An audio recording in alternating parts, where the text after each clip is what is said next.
Now my goal is going to be to put another feeding on this side here and try and get all the worms that are packed in on this new side to travel through to the food. Thanks for all the views, likes, and subscribes I've gotten lately. Much appreciate that. Hey everyone, Worm Empire back at you.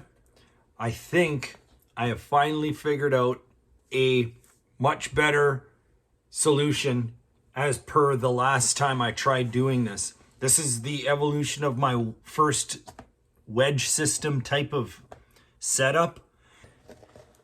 As you can see, there's plenty of worms on this side, eating some fruit. We're actually getting low. It's almost gone already. These guys have gone absolutely savage on this stuff. So as you can see, the concentration on this side is relatively high. But if you look on this side here, there's almost nothing. But what's interesting too is that this side is considerably wetter than this side. This material's been soaking up the food, and the worm activity, I suppose, keeps it moist, but not sure if you can even hear it, but that's a little damp.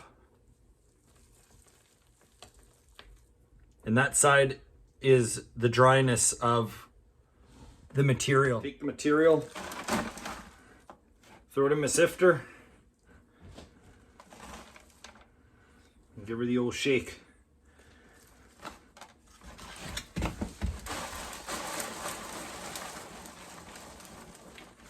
Oh wow. Yeah, I'd consider that an improvement. So this is the stuff that's left over.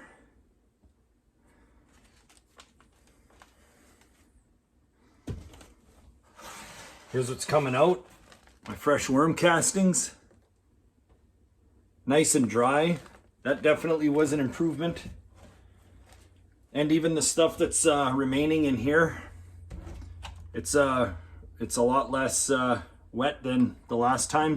I'm gonna take all this stuff, just like last time, all this stuff from this bin here and throw it in here. I have this bin soaking for about a week now.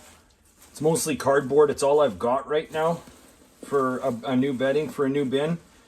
But this is where I'm putting the, I think it's called overrings. If anyone can help me out with that term, that would be good. I've heard a few. And that's how this is gonna go till this side is sifted here. Oh yeah.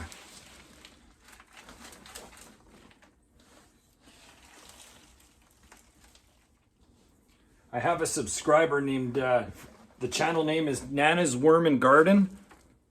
She usually comments in below in my videos. You should check her out.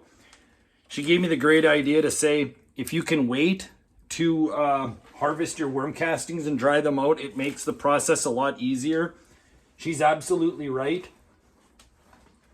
In my opinion, it makes this process crazy easy.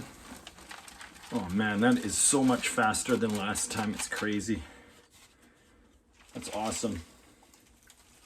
This purple bin here is my actual bin that I've been taking from. This is the actual feeder bin where everything's been happening. And what I've been doing is taking all the worms out of here. They're all through there. I haven't fed them very much. And I'm putting them into a space where they can spread out. Now my goal is going to be to put another feeding on this side here and try and get all the worms that are packed in on this new side to travel through to the food and depopulate the side that I want to sift again. And that's what I just finished doing. There were some, but there weren't anywhere near the population. It was maybe 10% of the worms in the castings that I wanted to sift versus when I actually put them in the first place. They all moved where there's food.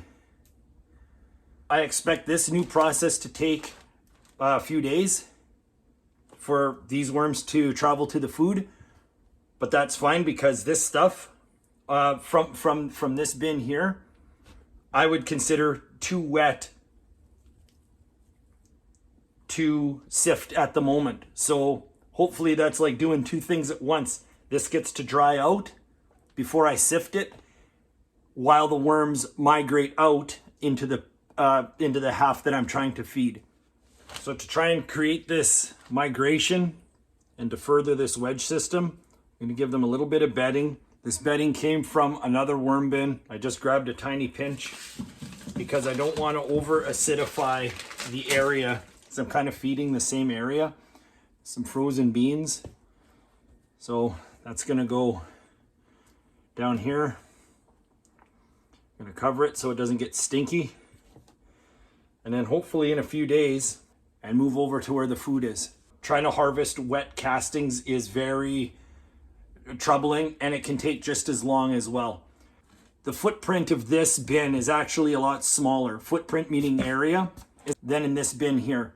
So by taking them out of this area and putting them here, it allows them to spread out and find a new localized food source, so I can actually harvest the area that they used to populate. Like, now that I have an idea how long this takes, I could probably start doing this a little earlier in the development of the bin. I could have maybe started this a whole week prior. So even though this has taken a long time,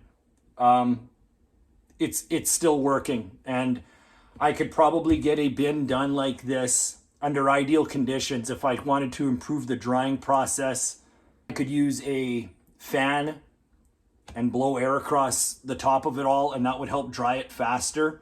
Try and make the side I want them out of as less appealing as possible, and make one side more appealing. So that's this sort of, I don't know what I'm going to name it, area expanding wedge system. At least I know it works. That sifting process was way easier than last time. It was very ideal. And I could find a larger tray to do this in, and maybe that would speed up the process as well. This is just the only thing that I have. So I'm excited that finally something has worked. This feels a lot cleaner and a lot more straightforward than last time. The castings have virtually no worms in them. There's a few little babies that crept through.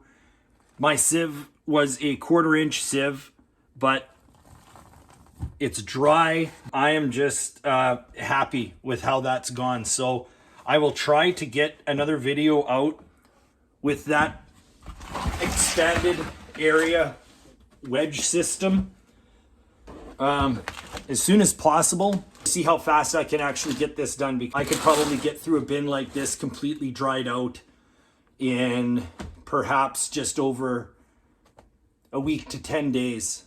And that's, everything would be dry and the worms would be separated as well. Slowly improving and always learning.